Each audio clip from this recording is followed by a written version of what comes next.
Ladies and gentlemen, start your engines. Someone says, what's the future? Vaughn Coleman. Ladies and gentlemen, welcome.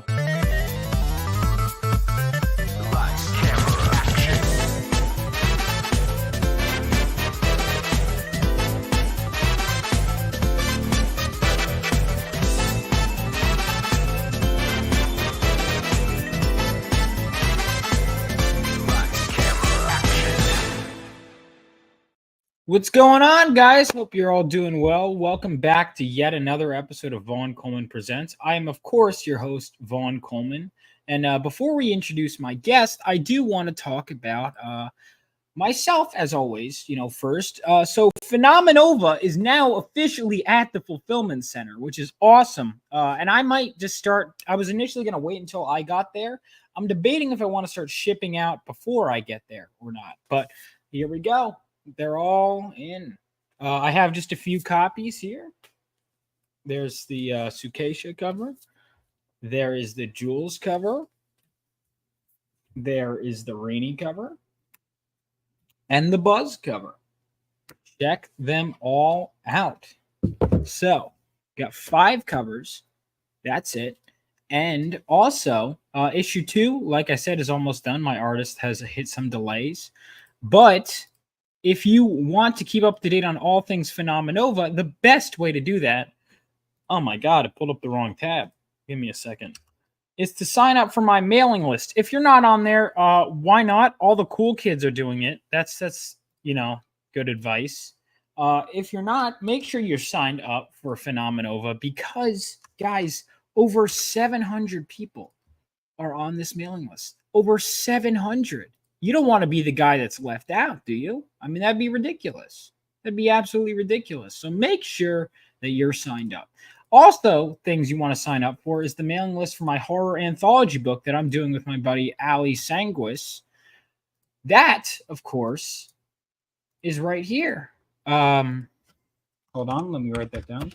RIP mailing list. So this is basically, if you're a writer or if you're an artist and you want to submit some horror-themed art, this is, you can do it here. But if you just want to learn more about the book as it comes out, sign up for the email list. This is just a good way of us getting to know who's on board with this project. So make sure you do that. Also, make sure that you read this. This is the submission form.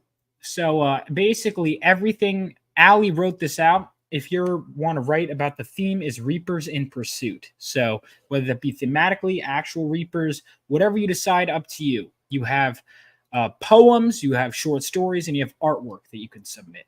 So make sure you go ahead and do that.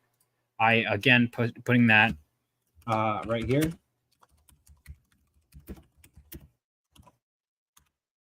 And let's get into it. But without further ado, you have had enough about me. Let's bring in my guest, Dojo-kun. How's it going, man? It's going great. How are you, Vaughn? Thanks for having me on. Of course, my pleasure, pal. My pleasure. So let's talk about your stuff. But first, I want to get to know you. So you are a comic book writer, correct? That's right. Yep. I've been writing and publishing comics for 10 years now. Wow, that must feel great. So it does, yeah. I guess before we talk about your publishing journey, I want to talk how did you first get into comics? Well, if you mean as a fan, it was 50 years ago. My family were driving down to Florida. We stopped at a 7-Eleven for some snacks. And of course, there was the spinner rack full of comics back in the day. My dad saw me eyeing those and said, hey, why don't you go ahead and grab a couple for the trip? So the rest is history. I started reading comics at the age of 7. And it's been a 50-year journey so far. That's awesome. It's been quite a collection. In 2014, I sold 80 long boxes of comics, but I still have probably the equivalent of about 30 more. That is nuts. That is nuts. So I'm curious, what were those comics that you got? The ones that I got back at when I was 7? I can tell you exactly which 2 they are because I still have them. The exact 2 that I got when I was 7. One was Amazing Spider-Man number 196. It was called Requiem. and it was a build up to Spider-Man versus Kingpin. And then it was the Uncanny X-Men number 126, How Sharper Than a Serpent's Tooth. And that was as the X-Men were facing the mutant Proteus. Man. Mutant. Oh, that's one of my favorite, because I've been reading, I'm almost done with Claremont's run. Like I finished Extinction Agenda, and then, work is coming up, but I do want to finish by the end of the year. This is one of my favorite covers, I think. I don't know, there's so many, but I think this has got to be up there. That's the one. Good job, man. Yeah. He told me, but man, I love the Proteus saga. Such a good. One of the comic books that I published is an homage to that cover. Really? See, I have a list of covers to homage. This one is up there. I'm normally not a crazy homage cover fan, but every once in a while I like to do it. I did one Final Fantasy VII. I don't know if I'm going to do one for issue 2, just because I don't know. Like I had one that I was considering for issue 2, but I ended up not. Well, it's kind of like you said, if you do it too much, then it becomes kind of old hat and you're just swiping. If you do it once in a while, it's truly an homage. Mm-hmm. Now, one thing I can say about this one is I was instantly not a fan of Nightcrawler because on this cover, it was kind of faded and he looked like he was in black and pink to me. So I thought, looks like it in here, yeah. I wasn't too keen on the character wearing pink. Now that I'm in my 50s, I don't care what color they wear, but back then I thought, oh man, what's wrong with this guy? That's funny. Ah, man, that's awesome. Now I'm bumming out and thinking about an homage cover I really considered doing and ended up going, nah, I don't need to. It's not cool enough. And then I bought a physical copy of that cover and I'm looking at it going, it is cool enough. So I've already have 4 covers and I'm like, I don't know. Yeah, sometimes those variant covers can really get the best of you. I've got, I know we're not there yet, but for my current campaign, I've got just 2 variants. And I think that that's where I'm going to draw the line going forward, is just the main cover and 2 variants. When I did Siamese, I had the main cover and 6 variants, and that got crazy, man. That was crazy. I get it, man. I considered it. I considered doing less initially, and then I keep going. Well, I want to work with this artist. Well, I have this idea. It's amazing. I was always one of those people that's like, variant covers are stupid. We don't need them, and you don't need them. But man, getting covers from a couple of artists, it does keep artists employed, and it's nice. It's nice. Yeah, and when you've got an opportunity to get a good get, like you've got a Rini cover, for example. Mm-hmm. Yeah, if you can get a cover from Irene Strakowski, go for it. Yes. It is makes good money and it looks very good for advertising. Yeah, look at that. Very nice. Man. Very happy with how that one turned out. It ended up being redder than I thought, which she was like, this is redder. And I'm like, that's awesome. That's great. Totally ended up being different from the flats. I love it because she was coloring something on her stream once and I was like, you can color? She's like, yeah, I just normally don't. And I'm like, would you color my cover if I paid extra? And she's like, yeah. And since then she has been. But anyway, so what are your favorite writers then? Who are your favorite writers? Okay. So my favorite writer, it's kind of a love-hate relationship. It's John Byrne. John Byrne had several things that he wrote that I thought were just a masterclass in character development, in team comic book development. And he even when he did the Fantastic Four, I'm going to have to say that was his best writing. When he did the run, he was both the writer and the artist on that, and he handled both of those tasks like at a master level. During that time, She-Hulk became a member of the Fantastic Four, and I'm a big simp for the character, but even if you set that aside, the characterization that he brought her in made her appear to be like part of their family, that he had them really, accept her, and not as Ben's replacement, but as somebody who brought the muscle in Ben's absence. And he really did a great job in characterizing She-Hulk as an independent, intelligent, and not a joke. Yeah. However, when he did Sensational She-Hulk, he treated her as the butt of the joke for the first 8 issues when he was on it, and then from issue 31 to almost issue 50, he was back. And again, he went back to treating her like a joke. Part of the problem, though, there's 2 problems there, actually. One was that the first series, called The Savage She-Hulk, pitted her against a bunch of D, E, and F level villains. I mean, they were crazy. One was called Man Elephant. One was Sprag the Living Hill. I mean, they were very silly. And Byrne picked up and ran with that. But number 2, I read an article many years later. He didn't even want to do that series. It was I can't say forced because, but he was basically not given much choice. And he did that one and Alpha Flight, both of them. He was not pleased with having to do them. So that's why sometimes in the writing, it sort of showed, you know what I mean? He didn't really, he's sort of phoning it in. So it's the same person who did both what I think was the best service to the character of She-Hulk and the worst service to the character of She-Hulk. That's so interesting because I thought people loved. I thought that's so interesting. I thought people loved the Sensational She-Hulk series.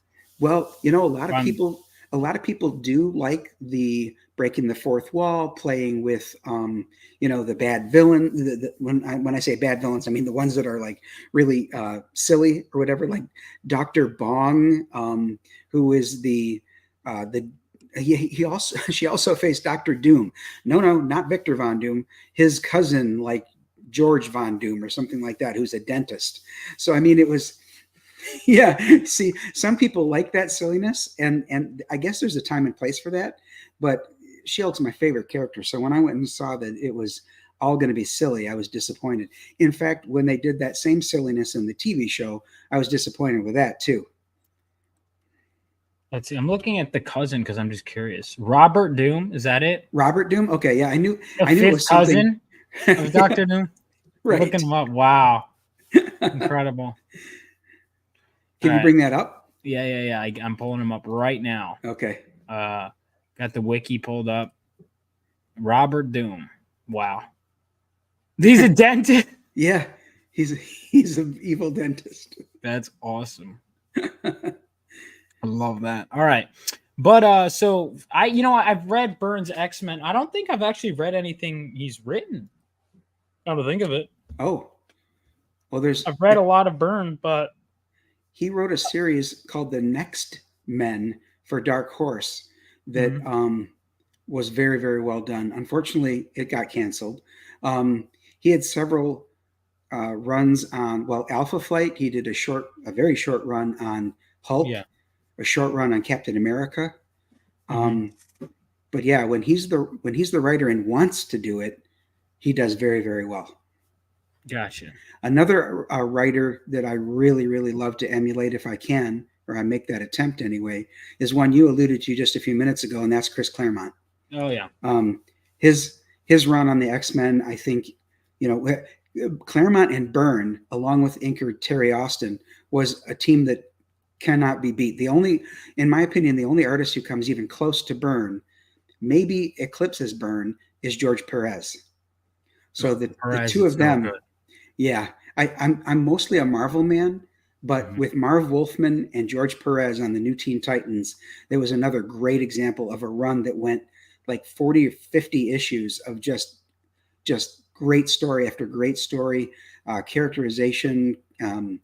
Those guys, I would have to say, are the gold standard. Yeah, and I have to finish Teen Titans. I haven't read it since I was in college, but I was like 28 issues in, I think. Okay. Yep. So I hadn't gotten to Judas Contract yet, but ooh, that's a good one. Yep. Yeah. But John Byrne, I gotta look more into his writing. But I mean, I love because I know he was eventually became co-plotter on X-Men. Yeah, he did. But honestly, if you're going to pick up and try to find out, what Byrne did the best, look at his Fantastic Four run. All right. Fantastic Four. All right. You think that's better than his X-Men then? Yes. Okay. I do. I've been told to read because I Fantastic Four are some characters that I know are great, but I haven't gotten into them much. But I know that you're like the Lee Kirby stuff and the Byrne stuff and the Hickman stuff are the stuff recommended most highly. Okay. Yep. Right before Byrne became really the number one artist on the Fantastic Four. In fact, it was George Perez. So Oh, he did Fantastic Four? I didn't know that. he did the FF for quite a while. Yeah. I don't know if people are going to hold that up as some of the best writing, though. So maybe that's why that hasn't been recommended yet. Okay. Yeah, I don't know. But I just know that the Lee Kirby stuff, it's like, what, 100-something issues?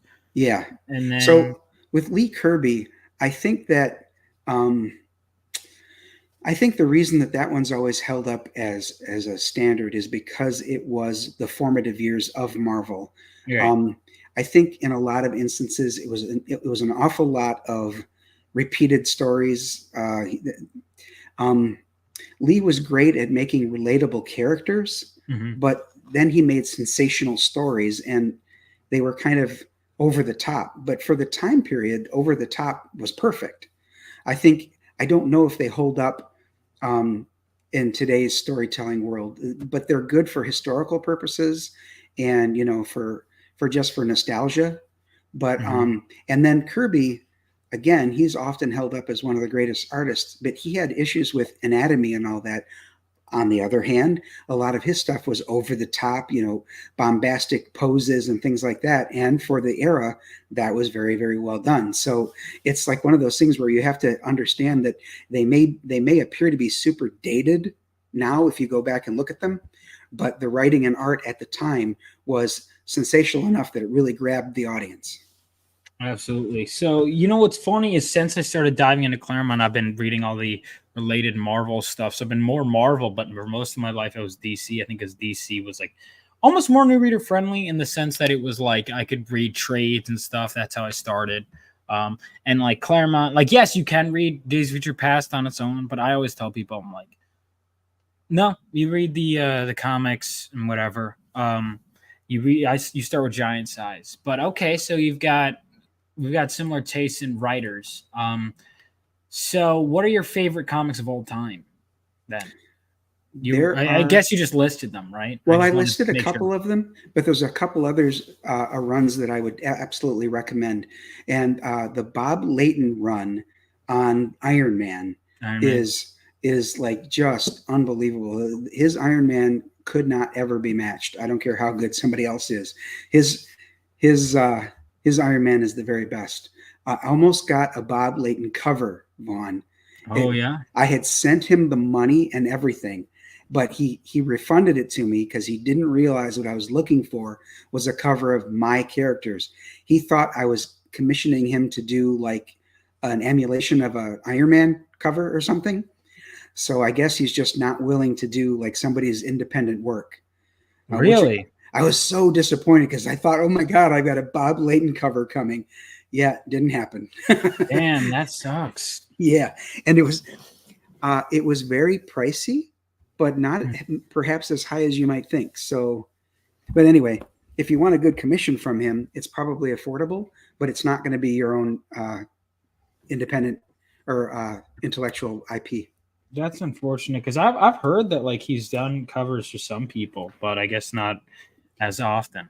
Well, when he has done covers that weren't Marvel or DC, they were for comic book companies. Right. Well, I guess mine is a company as well. I don't know where he draws the line, quite frankly. Well, this was how many years ago, too? How long ago was this? You're talking about the cover I almost got? Yeah. Oh, like 2 years ago. That's interesting. Yeah. I don't know. But let's go ahead and take a look at what you did get, which is, of course, right here. Oh, I'm sorry. Were you listing off some stuff, by the way? Did you have any more to recommend? Oh, no. That's a good list right there. That's a good place to get started. Yeah, I know Demon in a Bottle and that whole run is and the original Armor Wars. He did another Armor Wars. Bob Layton did, but the first one is just gold. Gotcha. I'll have to check that out. Was he drawing for his Iron Man run, or was someone else drawing? Oh, actually, he is the artist. So when I'm talking about that run on Iron Man, he I think became a co-plotter later on, but he is the artist throughout that whole thing. He's the artist through his whole Iron Man run. That's awesome.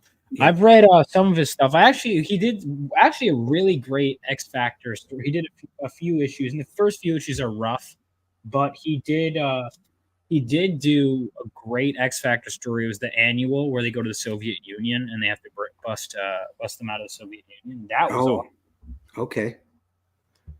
Oh, and the good thing about X Factor going to the Soviet Union is that probably means he got to draw Crimson Dynamo and or Titanium Man, right?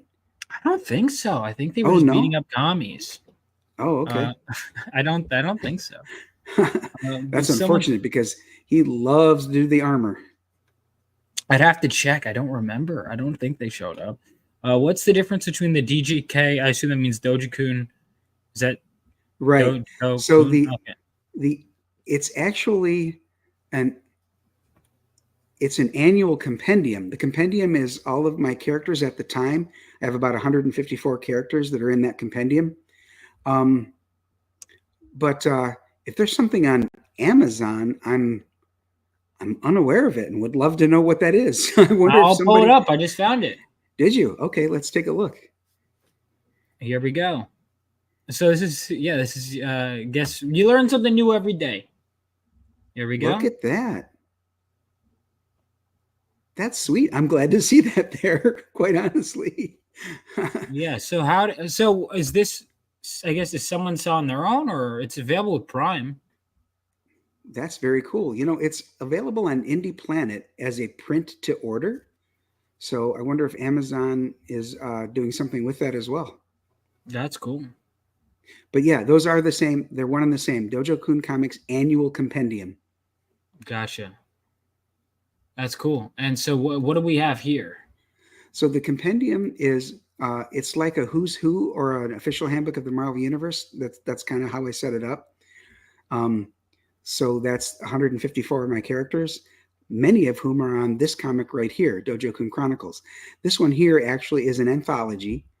It has no less than 9 chapters for new characters and a couple of characters who have been in an issue or two previous to this. And this is like their second chapter. A good example is Scarlet Archer. He was in a comic book called Night Mist and the Scarlet Archer. So this then would be his second or third appearance. He actually appeared in Siamese as well. So he's been around a little bit. This I'm considering to be his second chapter, and he faces a villain called the Electric Eye. Gotcha. So we were talking about cover artists or artists in general. I got very lucky on several of these covers. So the first one, the main cover, the large one on the left there, is a cover by Eric Ninaltowski. Eric is an industry pro.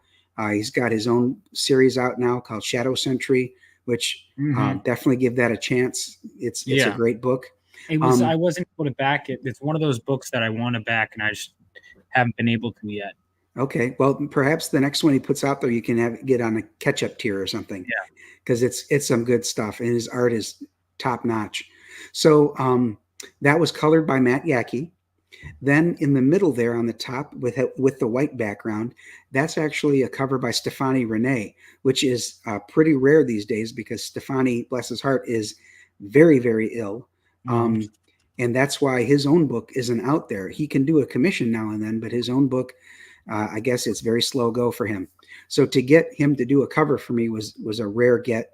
And that one and the Elliot Rodriguez cover are both colored by my cover colorist, Chris Leithwood.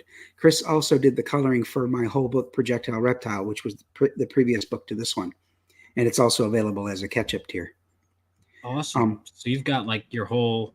So this is 100 pages this new book is 100 pages? Yes, it is. 100 pages, wow. Full color. And for those who worry about late books, this is completely done. Wow. So as soon as... assuming it funds, as soon as Indiegogo gets me the funds, it goes to print. Nice. Are you going to do a Kickstarter as well? We'll see how this one goes. I'm thinking if this one funds, I'll take it to Kickstarter and to fund my comic. I would recommend, especially Kickstarter.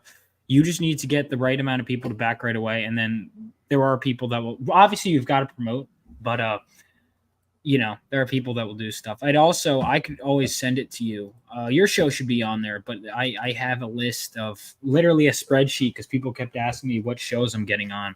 I have like 40 something, 50 something shows to get on. Well, if you could go to my website, dojocooncomics.wixsite.com/dojocooncomics, there is at the bottom something called the CG Guide, which way back when I was still considered CG, I put together all of the shows I was on at the time.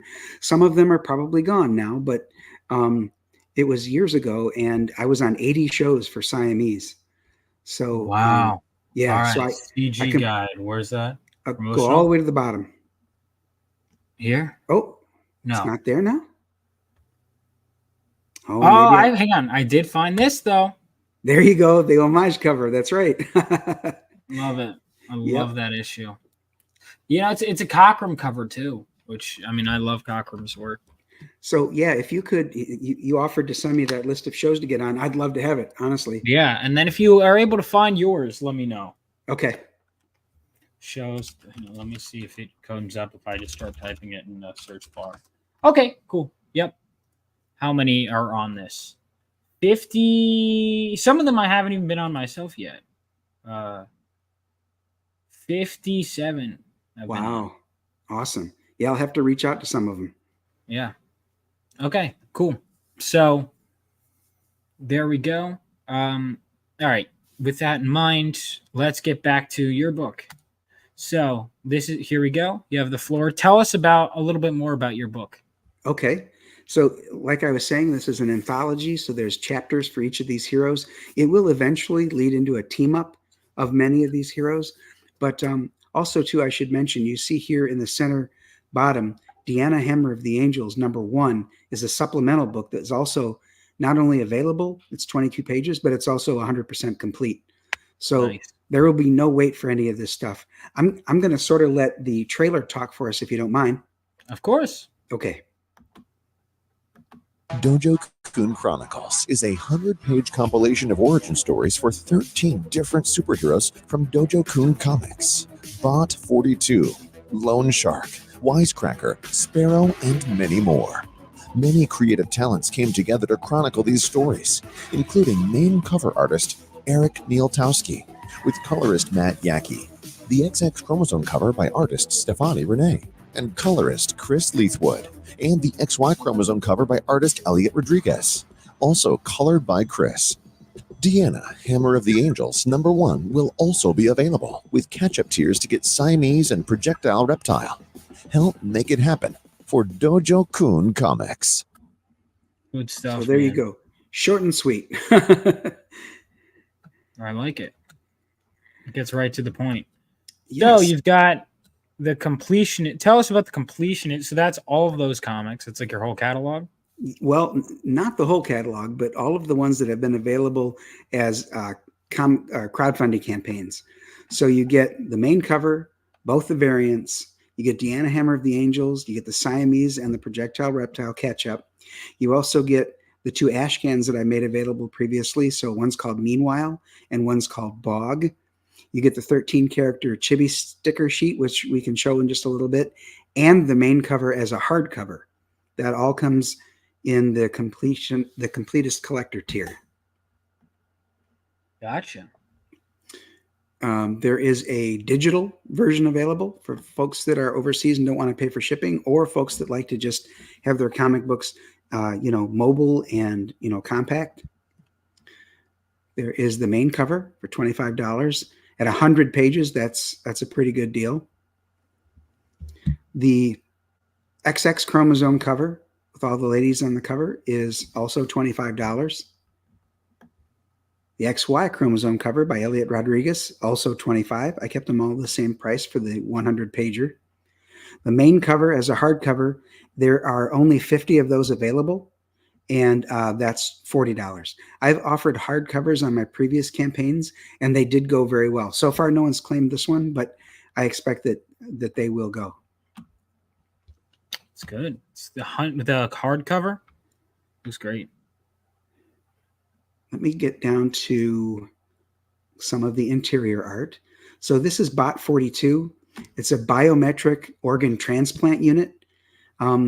So a female scientist was creating these to take organs that are donated from, accident victims and all that for people waiting for transplants. And these robots would then run them across town from one hospital to another, carrying the organ inside them, because they could do that, and they would go as fast or faster than an ambulance carrying it. Something happens to her husband, and then from then on, Bot 42 becomes a story of tragedy and triumph. That's dope. In So there, are these different artists for everything? there were 13 different artists, 5 different writers. There were, I think, 9 different colorists and at least 5 different letterers on this project.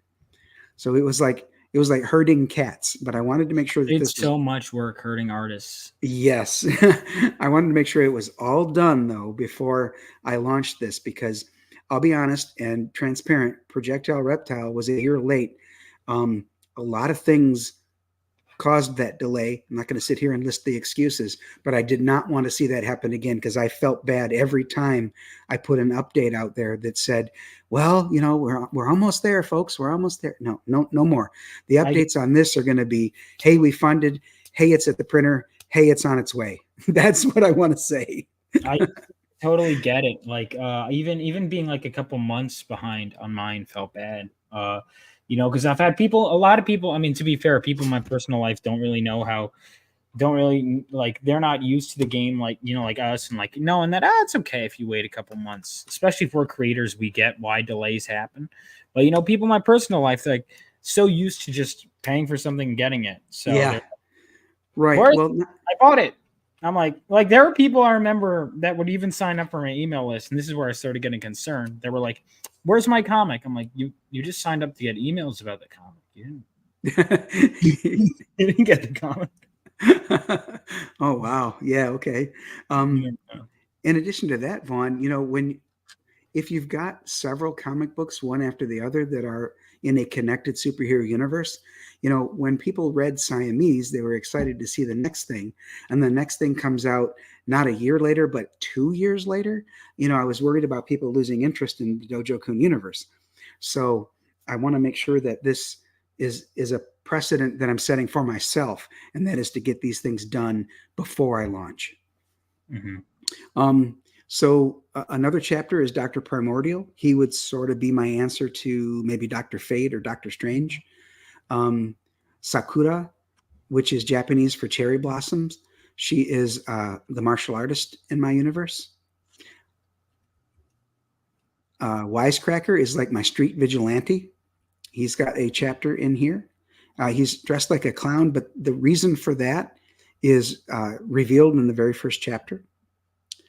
Sovereign is an alien scout sent to Earth to prepare it for conquest, and he lands in South America and meets a lot of the people there and starts to have second thoughts about conquering Earth. Gotcha.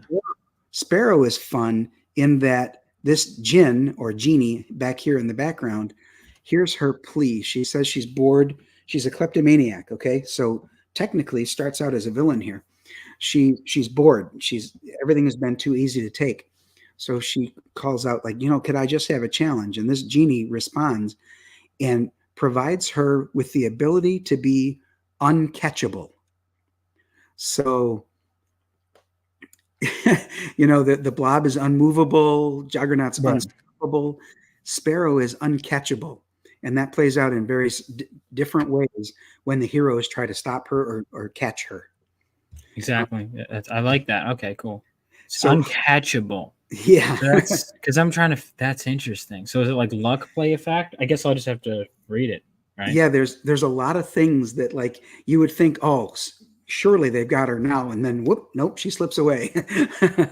That's interesting. So H2O is a play on the two goddesses that these two characters are named after, which are Halia and Undine. Those are goddesses of the ocean. So that's where I got H and O. So there's two of them, H2O. They are shapeshifters. They are not always mermaids. So if somebody looks at this and goes, "Oh, a mermaid story? Really, Brian?" No, they're not just mermaids. They can take that form, but they can take other forms as well. So Skin, SWAT, and SWIFT might be kind of hard to read in the logo here, but it is listed all right here. Those are acronyms. Like one is a synaptic kinetic interconnectable network, just as an example of what that might stand for. They are suits of armor that a wealthy industrialist created in order to create his own set of a superhero set. So he hires 3 Olympians and puts them in armor that enhances their particular ability. Like one is an Olympic runner, and then this one here on the far right, her name is Swift, and she is this suit enhances her running ability, as an example. Loan shark is a play on words, as you can see, as opposed to loan and borrow, but it's loan as in alone. And he would be my underwater superhero. And then Scarlet Archer. Oh, I'm just getting it now. Loan shark. Okay, yeah. I'm getting it. Yeah, that's good. That's good. And then the last one on this list is Scarlet Archer, which I've talked about before. He's been around for a while. He was in Siamese. He was in his own title, but he's also got a chapter in this book. Gotcha. So I have a question now for all those, because that's a lot of characters. 100 pages seems like a lot, but then when you break it down into 13 chapters, so sounds to me like, so do you really get a lot of time to know these characters? Well, yes and no. Some of them it's just a couple of pages of an origin, but like Bot 42 is 16 pages. Okay. So some of them you get a lot of character development. Others it's just sort of a taste of what the character might be, and hopefully you'll come back for more when that character next appears. For Deanna Hammer the Angels, somebody, Michael Bancroft, when I was his show, he said, tell us where you got the name here. Well, Deanna is based on my spouse, Deanna, but there's a lot of other little nuances here. For example, Dee is a Spartan from Michigan State University. So this is her Spartan helmet, right? With the plume on the top. She was called the Hammer by 2 different places of business that she worked at. She was sort of the kind of one who gets things done, if you will. Mm-hmm. So they nicknamed her the Hammer. So I thought that'd be kind of cool if I named it Hammer of the Angels. And then, of course, provided her with a giant warhammer as a weapon. Oh, I thought you were indicating this giant. Yeah, warhammer, of course. That's what's giant. What were you thinking of? Her breasts. Yeah. I knew that's what you were. I know. I just. That was good. No, but you expected me to be like, that's great. Listen, I'm a fan of War. Actually, hang on. Go back. She's got Angel Wings and Warhammer. When did this come out? This isn't out yet. This is a supplemental book that goes with the Dojo Kun Chronicles. So number 1 is available on this campaign as an add-on. So you've done something unfair, and that is I have a Warhammer character with a Warhammer, golden armor, and Angel Wings, but yours has tits, which is really upsetting to me. You've outclassed me. So there you go. Yep, I think mine trumps yours, but maybe they can do a team up. Yeah, perhaps. You never know.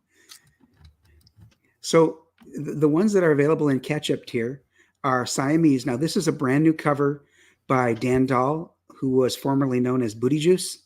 So he did a cover for Siamese. This is the catch-up tier, this version. And Peter Orchard, who's one of my co-hosts on Incendiary, he did this cover as the fan art contest winner for Projectile Reptile. And I asked him, could I make a cover of it? And he said, absolutely. So he nailed it. He created this character at the bottom, but he's also given me permission to flesh that out and do something more with that character. So nice. I think that's going to be fun. I think that this cover is going to somehow take its own life and become a short story. I love that stuff. Like that happened with we were on a live stream. She just goes, I was like, are you going to draw some smoke? She goes, I want to draw drones. And then I've since used the drones so much in my scripts. I'm like, because I've come up with all these things and I'm like, Yeah, right. Like I started looking at this cover by Peter. I'm like, so the guy at the bottom there appears to be defeated. Okay, so how did they get into a battle? Why is he defeated? Who is he to Projectile Reptile? Like what what story can come out of this. So I've started already, noodling that, and hopefully something will come out of that in the future. That's all. I just thought of something because I'm like, did I include this gadget with this character that was in this art? Keep talking for a sec. I'm just consulting. Okay, sure. That's the Also, problem with writing. I'm always picking at something. Like people are like, it's a good script. I'm like, it's not good enough. there's more to be done. Yeah. So also available are the two previously available ash cans. One's called Meanwhile, with a cover by Jose Garcia. You see Siameses on that cover, Breathtaker and Brick House, as well as the Doberman Gang, their enemies. And the one in the background, this cover is an homage. It's to the Doctor Doom or Apocalypse covers, but this is my big bad named Mortosis. Let me see. Mortosis. Nice. And then this one, Bog, is an alien. He's on an alien planet, and another alien race comes to try to visit and or conquer. And he makes it very, very clear to them that they're unwelcome. But he's taken off planet, and then the story begins for real. Here's the chibi stickers I was talking about. This is the same artist who did all the chibi stickers before. The thing is, now there's 13 characters, so I had to do like a whole sheet of them. So all of these are the characters who appear, the heroes, that appear in Dojo Chronicles. I didn't have room for all the villains on here too, because like Bot 42 has 2 villains in his story. Dr. Primordial has one. Scarlet Archer has Electric Eye, like I told you. Sakura faces the bird avian creature named Tengu. And Lone Shark faces Leviathan. So there's a lot of villains who could be on there. Maybe the next chibi sticker sheet will be the bad guys. Cool. So how do we? So we're doing all these short stories. What's the end goal here? So can this be read on its own? It can be read on its own. Yep. Even if you haven't read Scarlet Archer's previous stories, it won't be like you'll understand what's going on from the start there. And eventually they will all form into a team. In fact, you may note that this character, Starfrost, isn't in this book. He's going to be in the team though. And I just wanted this to be, out there as a character that people might question, hey, where is this guy? And then, the stories can be written about him. His partner is Fierce, who's this character here on the bottom right. So Starfrost and Fierce are a story that I've already written. It's about 17 pages. Hopefully that will come in the next compendium. And then thirdly, Canadian Shield, he has appeared in Night Mist and the Scarlet Archer. He was in that book, but he has his own solo story that will come out hopefully within the next year or so. So I got a lot planned. I'm hoping that, each time one of these funds and I get to fulfill it means I can move forward with the next group of stories because, having been a comic book reader for 50 years, I've got some ideas of my own. Now, a lot of people might say, well, Siamese just looks like Catwoman twice. It's like, is this really something unique? And although their appearance might be reminiscent of Catwoman, that's really where the similarity stops. I have the fact that they have a deviation gene, which, is mutant, but I can't use the word mutant because DC and Marvel have that co-trademarked. And, they've got personalities of their own. You can only tell them apart by the color of their tail, the white tail and the black tail. But what I was alluding to is perhaps they were inspired by Black Cat or Catwoman. And it would be impossible, I think, to write a comic book story nowadays that isn't inspired by something that you've read or seen or heard before. So it's just a matter of, did you tell this story in a unique way? And I think that I've done that here. So I'm hoping that folks agree when they read the Dojo Chronicles. Like it. I actually just, not even kidding, I just made a little script revision when I was doing that. That's awesome, though. It inspired me. I was like, wait a minute. No, you know what it was? It was we take something from everything. I was like, wait a minute. Yes. Yeah, I was like, oh, I included something that didn't come back later. And I'm like, That's the problem. Do you ever have too many? The problem with having too many abilities on a character, not to sidetrack, but I often find is you're like, well, why didn't they use this ability later on? Oh, yep. Yeah, sometimes you can get lost in the weeds of your own projects. I have to keep track. I have a spreadsheet that I call loose ends. So like I go back and look and say, oh, you know what? I never did answer why so and so, was stalking her, or what happened to that guy? He was supposedly, about to discover something, and I haven't told that story yet. So I need to make sure I go back and do that, not to just let that lie fallow. I know I'm getting ahead of myself here, but there are some stretch goals. What kind of campaign would you be if you didn't have some 6 a.m., right? So at $6,000, 6 a.m. Magnet of Scarlet Archer. And if we reach 7,000, a 6 a.m. Magnet of Deanna Hammer of the Angels. One more thing to show you, and that is the Spot the Error contest. Now, I have to say that we have someone who has spotted the error and who properly identified why it's not an error. The thing is, he needs to be a backer, and he isn't one yet. I'm not going to call him out because that would be cruel. But here's the thing. Somewhere on my campaign page, there's an error, or at least it appears to be one. So the first person who is a backer who points it out to me via email only, and my email address is right there, and correctly speculates why it's not an error, will get a free copy of Deanna Hammer of the Angels.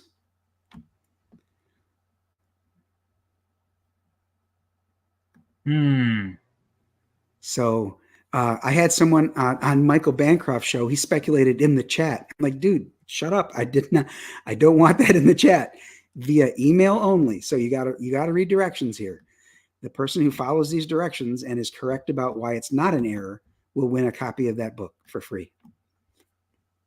I did in my Projectile Reptile, I had a fan art contest, and I had a crossword puzzle contest. I put together a crossword puzzle of a bunch of independent comics creators and characters and book titles. And the first person to complete that correctly won a free copy of Projectile Reptile. And that was Amanda B. She jumped right on that and got all the answers correct. In fact, she even pointed out a spot where I had the numbering wrong. So she even helped me fix it. Nice. So yeah, each time I do a campaign, I try to put a contest in there to, inspire some additional interest. I like that. That's interesting. It makes you pay more attention to the campaign page and read it over. Like I'm already reading it over, looking for it right. And I should be interviewing you. Right away, people scroll back up like, what? I missed an error? What did I miss? Yeah. So yeah, somewhere on marketing there. Yep. So yeah, look for it. If you're a backer, you email me the error that you spotted and why it isn't one. You get a free Deanna Hammer of the Angels. So let's say you collect, you select the completest collector tier. You would get a second copy of Deanna because that's part of the tier. Oh yeah, no. See a violent. Sorry, what were you saying? If you are the contest winner, but the reason you're a backer is you've selected the completest collector tier, you'd get 2 copies of Deanna Hammer of the Angels because you'll already have paid or pledged to cover one with the completest collector tier. Oh, okay. Gotcha. That's cool. Or if you just want it, if you back the hardcover, you get it. That's right. Yep. All right. Good. That's good thinking. All right, guys. Keep an eye on that. I might have to. And it's good that you do it for a backer too, because people will just do it for free stuff. You want to make sure they back first, and then you get something free in addition. That's smart. That is. And those people that signed up before I launched will get a free trading card, which is also by Dan Dahl, but it's a demonized version of Deanna Hammer of the Angels. And I don't have a picture of that on the campaign. I should at least put that there for people to see. Put that on there. Put everything on the campaign page. It makes it so much easier. Yeah. Right now, I cleared my mailing list, so it doesn't really have much of anything, which is probably a mistake because it doesn't even have the current cover. And so when I'm scrolling, I'm talking about my book. It doesn't represent it. But I'm working on a website, so that will have it. But yeah, I mean, it's important to have everything on the campaign page just because you could scroll through it all. Right. Yeah. Even if somebody didn't sign up before launch, it would still be cool to see the art that Dan Dahl created for that trading card. Yeah, it would be cool. So yeah, we went through the tiers kind of quickly, but one of the things I wanted to point out is there's not many. There's the completist tier, the digital, the 3 covers, and the hardcover. I kept it that simple on purpose, because the other things are available as add-ons. A lot of things are available as add-ons, but I wanted the tiers to be very simple so that people didn't have decision paralysis. Right. There have been times where one of my friends in the indie industry literally had like 15 variants, and I loved like 5 of them, but I honestly couldn't afford to back 5 of his covers. So I was really like stuck. Like, what do I do? I mean, obviously just pick one, Brian, but it was difficult. I know, I've been there. It's like, you know what? And normally I'll just default to the main cover if I can't make a decision. I'm like, you told me this is the one, but there are exceptions. Yes. But yeah, this looks great, dude. Looks really good. Thank you very much. I see that we have 6 backers now, which was not true before the show. Oh, all right. Yeah, I was waiting, but that's good. All right, let me refresh this. But yeah, do you have a second tab? Because that's often what I do when I have someone on the show. Because Narwhal told me that an angel dies or something. An angel, hopefully not Deanna Hammer of the Angels. Yeah, well, that's your job. You're the writer. You tell me who dies. Yeah, right. Oh, I will tell you this. In this world, if a character dies, they die. Okay. There's no resurrection. There's no alternate universe that, we're going to go grab the, I don't know, let's just pick somebody at random. Let's say Loan Shark. If Loan Shark dies, there's not going to be like an alternate universe Loan Shark that they pull into this one and, he's back. If a character dies, they're done. So there's consequences to actions and tragedy and things like that. I actually do have a character in mind that will perish, but that happens once the team comes together. Gotcha.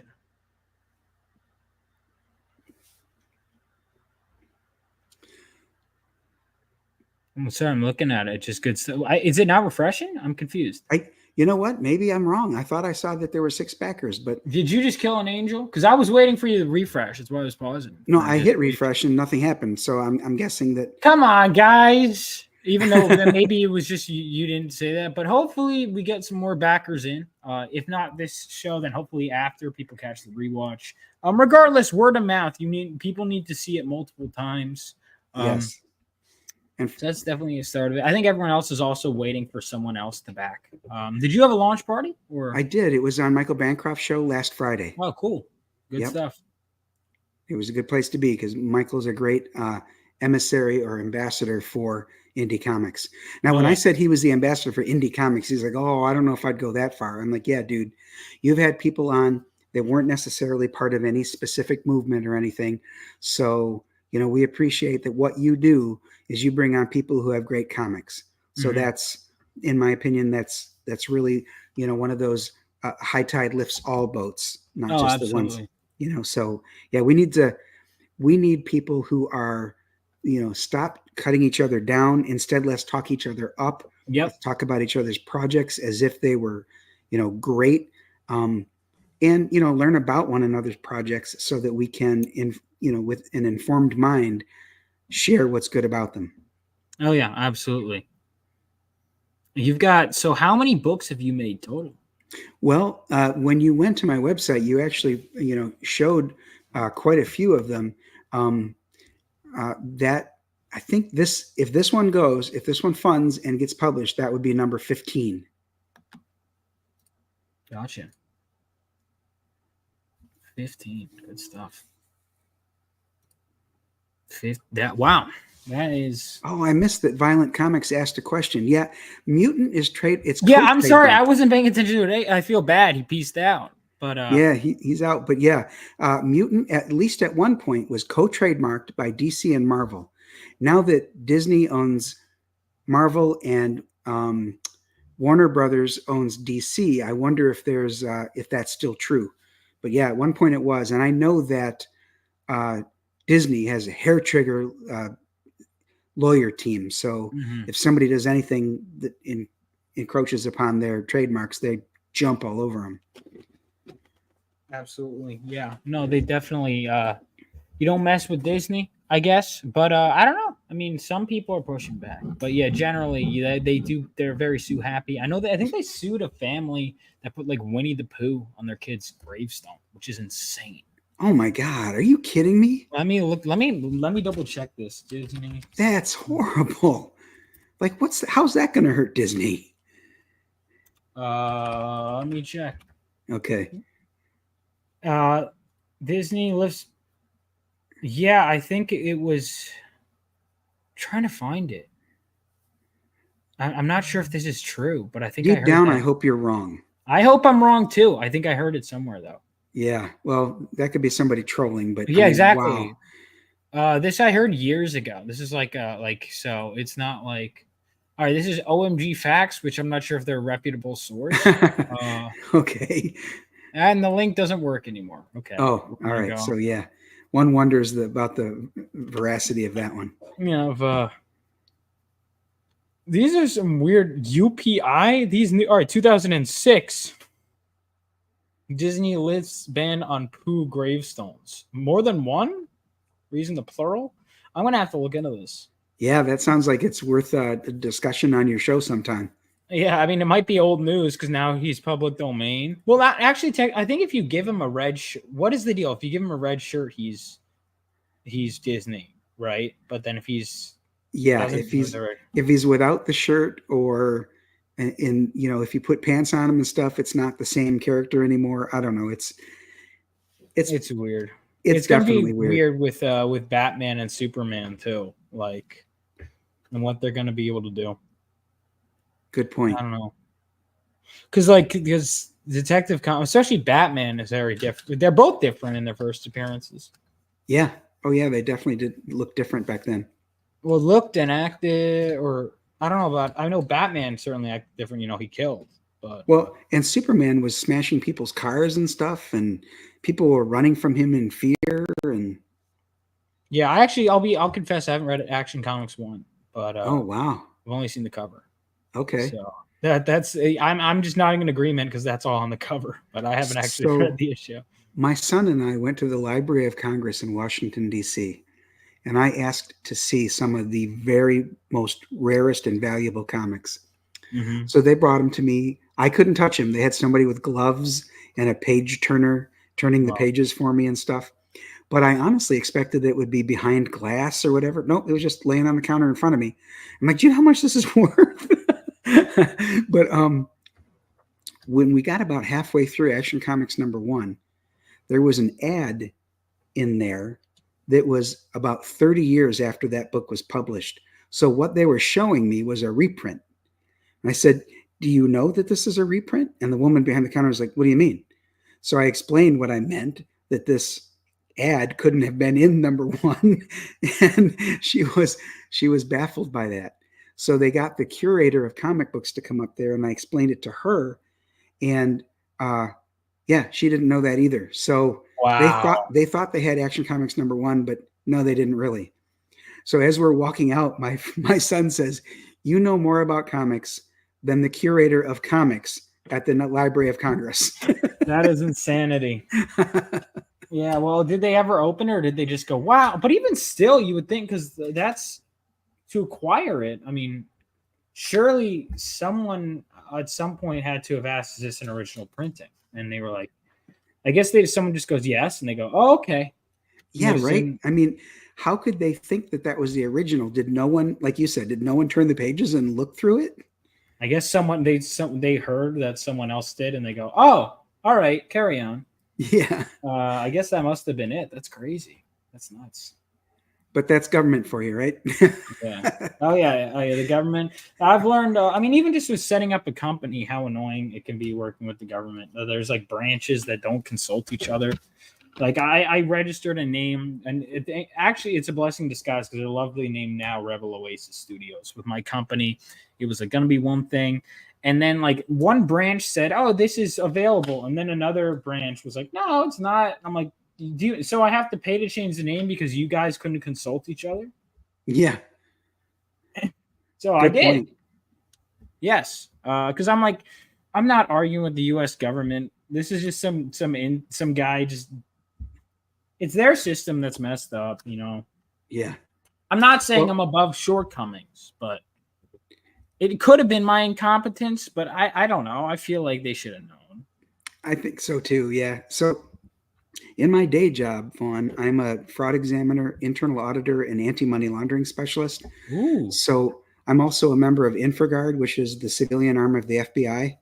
So there are a lot of interactions between what I do and government. So I know whereof I speak. Oh, nice. So the government is yeah, so they're not that's crazy. So because anti-money laundering, I mean, you got any mob hits out on you right now? Probably. Not that I'm aware of. Not that you're aware of. Well, that's the point. Yeah, right. You'll know when it's too late. Yeah, exactly. You'll Nani? like back off my business.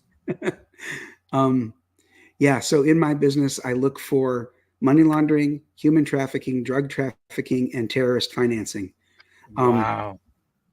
Honestly, the last three I have never seen in my time Well, that's as an anti-money laundering specialist.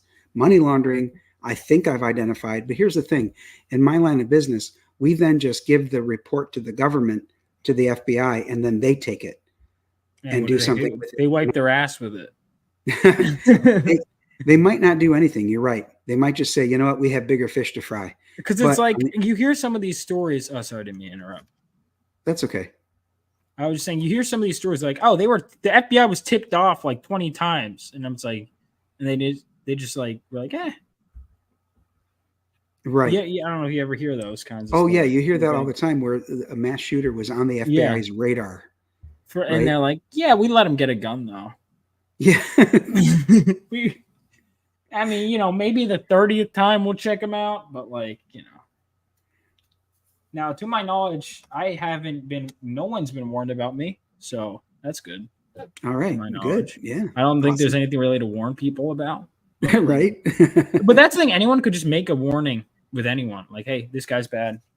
Well, yes, but all of those things are taken with a grain of salt. And somebody like me, an auditor or a fraud examiner, would take an allegation and pursue it in order to prove either its truth or its falsehood. Gotcha. So, yeah.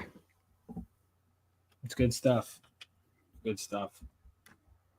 All right. So thank you for your service, by the way, in your day job. Oh, thanks. And now let's help you with your night job. I Right. guess. Yeah. It's my side gig, man. Yeah, I know. It's most people, because there are people that are like, wow, Vaughn, you made so much money in your comics. I'm like, that's nice that you think that. Right. People don't realize, like, you know, I'm paying the artists, I'm paying for the Yeah. And there's even now, I'm like, there's like costs coming up. Like, I'm like, oh, I want to sign with those metallic markers, and I'm like, oh, I have to pay for that. And it's like, yeah, it's a small thing, but a lot of small things, they start to add up, man. They really do. They do. Yeah, people don't realize if you see, let's just say, for example, you see $10,000 on a campaign, but it might have cost $8,500. You know what I mean? Yeah, so more. They don't lowball what their goals right. are, I'm just saying they don't understand that creating these comics can cost $15,000 to $20,000 if you're doing it, depending on what artist you have, what their page rate is. What print quality you're going with. Yes, exactly. Printing, packaging, postage. Oh my God. I know that when I sent out Siamese, I actually ended up losing some money on that because of my international shipping. Holy, see, that's why I charged at I'm like, that's a you problem, man. Like you can wait for the digital if you want. If you want to pay for it, I'm just leveling you. I'd love to have an international printer. I don't. Like, and I was talking to my artist because obviously him, I'm sending stuff, you know. Yeah. Is he overseas? Yeah, oh yeah. Okay. He's overseas. I feel bad. There's some people that are. There was like one guy who did some character designs overseas. I don't know if I could afford to send to him though. Oh, I don't. Do you send like? I guess this would be an offer discussion. Sending comps to everyone, but yeah, it's. Oh yeah, if somebody works on my comic, they get a comp. Yeah. All right. Maybe I'll figure that out then. Let me do it because that was so long ago. I almost forgot. Oh, okay. Well, good luck. It's another one of those things that eats into the profits. Dude, it is because profits.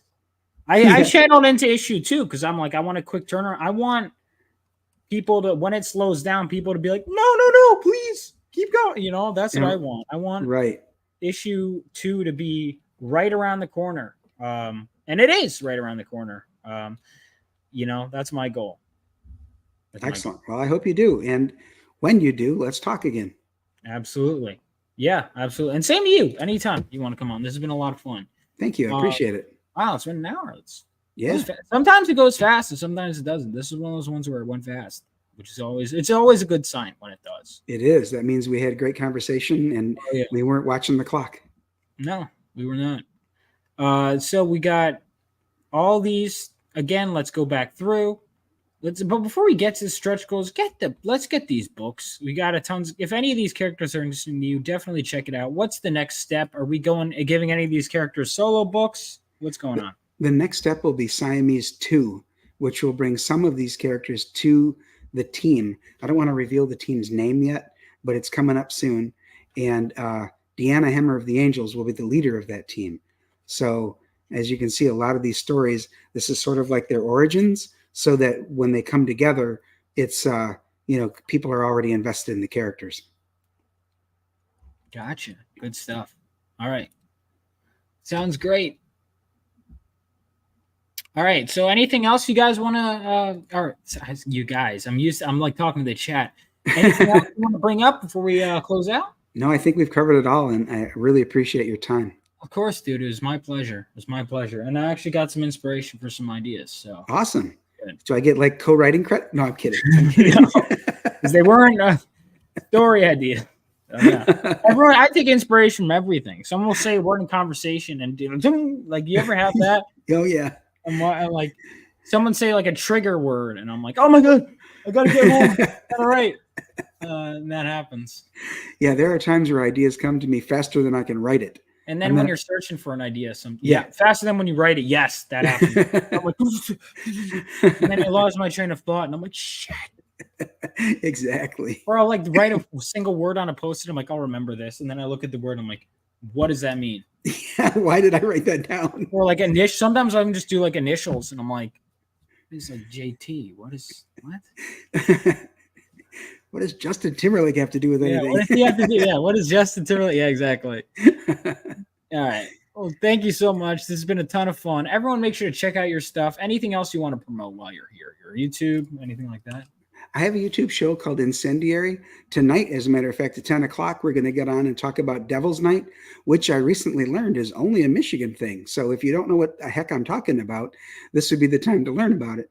And then a week from now, I'm going to have H. Wayne Desper, better known as Hojo. He's going to come on and talk about mythicals with me. And then on December 4th, I've got Paul Thayer coming on to talk to me about the next episode of Project Nausis. Nice. So look for that. It's called Incendiary. That's dope. Yeah, I've been on there. It's a fun show. It's a really fun show because you know what I like about it is it's like there's a lot of shows, and don't get me wrong. I mean, obviously, I do the conversations because I like it. Hang on, what is your channel name? It's Incendiary. Oh, that is Dojo Kun Comics is the YouTube channel. Because I'm pulling it up so I can link it in the chat. I like it because it's when you do so many promo shows, and again, don't get me wrong, I love doing the interviews.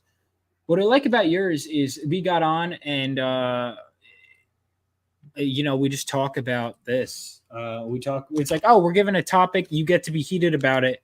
Because I've promoted my book in every way possible and finding a new way to promote it where I'm like arguing for whether to be for or against child superheroes, I believe was the topic. Right. That's just such a fun. The problem with kid superheroes, that was back in June. Yeah. So make sure you subscribe to Dojo Kun. Subscribe to yours truly if you haven't already. And keep posted. I don't have a regular show at the moment, but yeah. See you guys next time. All right. Thanks again, Vaughn. Yeah, appreciate peace you. Out. Of course. Peace out. And have a great rest of your day. And what do I want to play as my outro? Oh, Phenomenova. That trailer. There you go.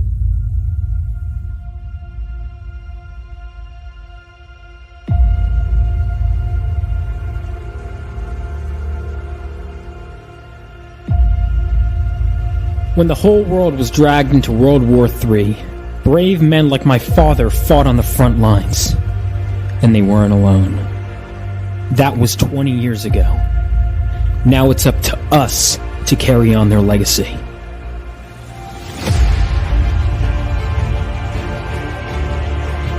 And every so often, the earth from which we come gives way for something new, something greater to be born, and with them, even greater threats to face.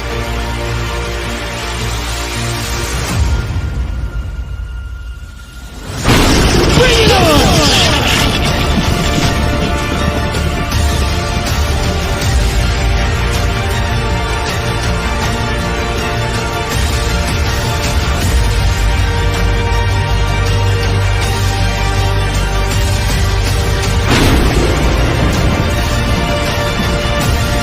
Phenomenova.